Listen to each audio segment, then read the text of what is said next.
Vamos lá. Hoje eu vou falar com vocês um pouco sobre os fenômenos da reflexão e da refração da luz. Bem, a reflexão da luz é um fenômeno bem conhecido, né? É um fenômeno em que a luz vem no meio de propagação e ao atingir uma superfície de separação entre dois meios de propagação, ela vai voltar para o meio de onde ela estava vindo, tá? Então, basicamente, é quando a luz bate em algo e volta na mesma direção de onde vinha, tá? Bem, existe a lei da reflexão, que diz basicamente que o ângulo em que a luz bate nessa superfície de separação é o mesmo ângulo com que ela vai ser refletida. Então, basicamente o ângulo de incidência é igual ao ângulo de reflexão, ok? Bem, a luz ela pode ter dois tipos de reflexão, dependendo da superfície em que ela bata. Pode ser uma reflexão direta, se a superfície for lisa. Quanto mais lisa a superfície, mais espelhada vai ser a reflexão. Mais próxima assim, de um espelho plano será a reflexão. Ou nós vamos ter uma reflexão difusa. O que seria uma reflexão difusa?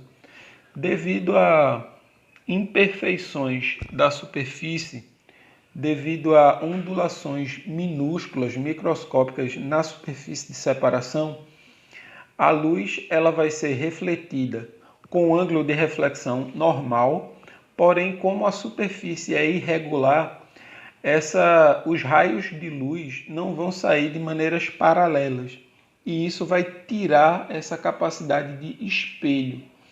Então, quanto mais liso, apesar de difuso, uma superfície, mais brilhante vai ser o objeto, tá? Porque vai refletir mais luz. A refração, por outro lado, é um fenômeno em que também é muito comum, tá? Todos os dias usam-se dispositivos que usam refração, mas ela é menos óbvia do que a reflexão, tá? Bem, o fenômeno da reflexão é quando a luz, ao atingir uma superfície de separação entre meios de propagação, ela passa de um meio para o outro meio, tá? Então, por exemplo, a luz ao passar do ar para um copo de vidro, né? Então, passando a superfície de separação entre o ar e o vidro, por exemplo, ela vai sofrer uma refração. Essa refração é uma mudança de trajetória da luz devido a essa superfície de separação entre meios. Ok? Então, na reflexão, a luz volta para o mesmo meio de onde tinha saído. Na refração, a luz continua para o próximo meio. Porém, essa inclinação, essa mudança de trajetória que a luz vai sofrer na refração, ela depende do que nós chamamos de índice de refringência, tá? Ou índice de refração. O índice de refração ou refringência, ela é dada pela mudança no valor da velocidade da luz no meio, tá? E ele é dado pela razão entre a velocidade da luz no vácuo dividido pela velocidade da luz no meio, onde a gente vai considerar, vai passar, né, a luz de um ponto para o outro. O índice de refringência do meio onde a luz está, do meio de incidência, ela tem que ser diferente do índice de refringência do meio para onde a luz vai. para o índice de refração, tá? Então, nesse caso, a lei de Snell-Descartes da refração é essa aí, olha.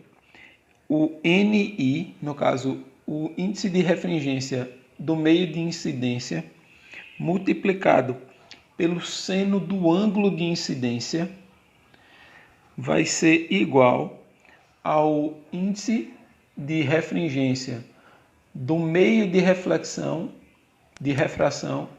multiplicado pelo seno do ângulo de refração. Parece complicado, mas não é, tá, pessoal?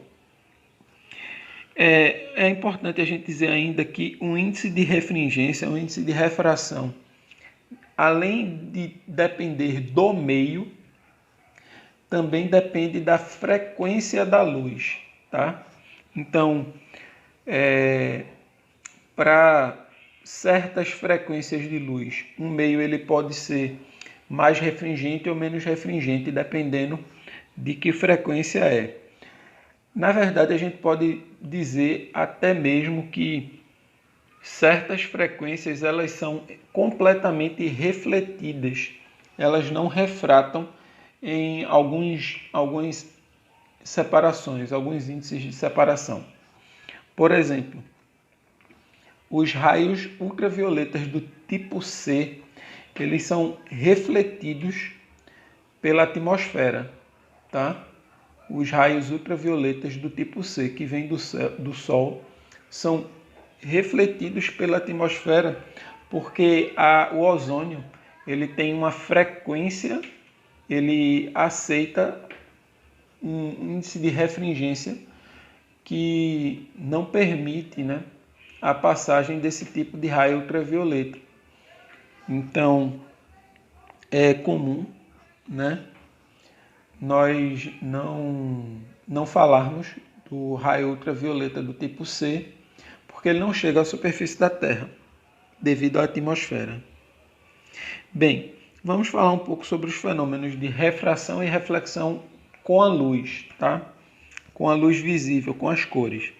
Bem, a luz, ao atingir uma superfície de separação, ela pode ser refletida ou absorvida, ou refratada também, mas vamos nos focar na reflexão ou absorção.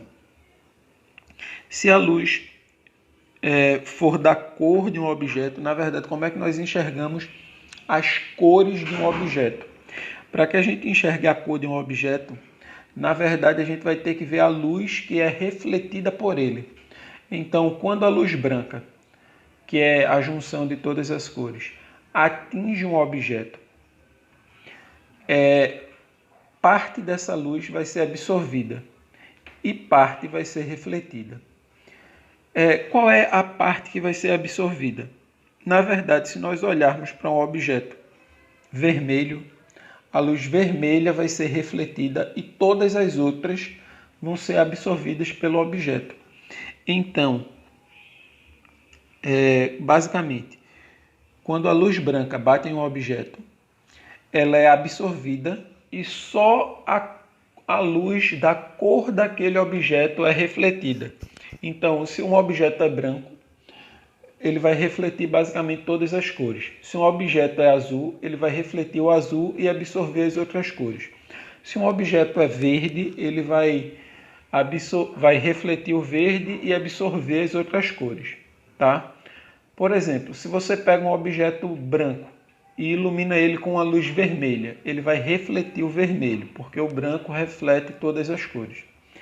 Se você pega um objeto vermelho e joga em cima dele uma luz vermelha, ele vai refletir o vermelho, então você vai ver ele vermelho.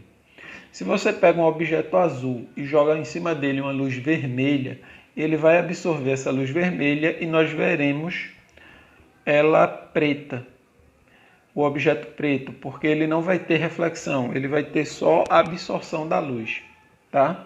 Então, os objetos brancos são quando todas as cores são refletidas e os objetos pretos são quando todas as cores são absorvidas. E os demais objetos, né, as outras cores, são a luz com que o objeto reflete, a cor com que o objeto reflete a luz, tá? Bem, mas não só isso. Como nós falamos, ainda tem a refração. Na refração, nós vamos ter que o índice de refração ele muda de acordo com a frequência. E como a frequência é o que determina a cor da luz, então nós temos que o índice de refração é diferente para cada cor, tá? Então é por isso que a luz branca, ao passar por gotículas de água dispersas na atmosfera, podem produzir a separação das cores da luz, de modo que a gente pode ver um arco-íris, por exemplo. Ou que a gente vai ter, por exemplo, um índice de refração que permite que a gente enxergue a tonalidade do céu azul. Ok? Valeu, pessoal. Até mais.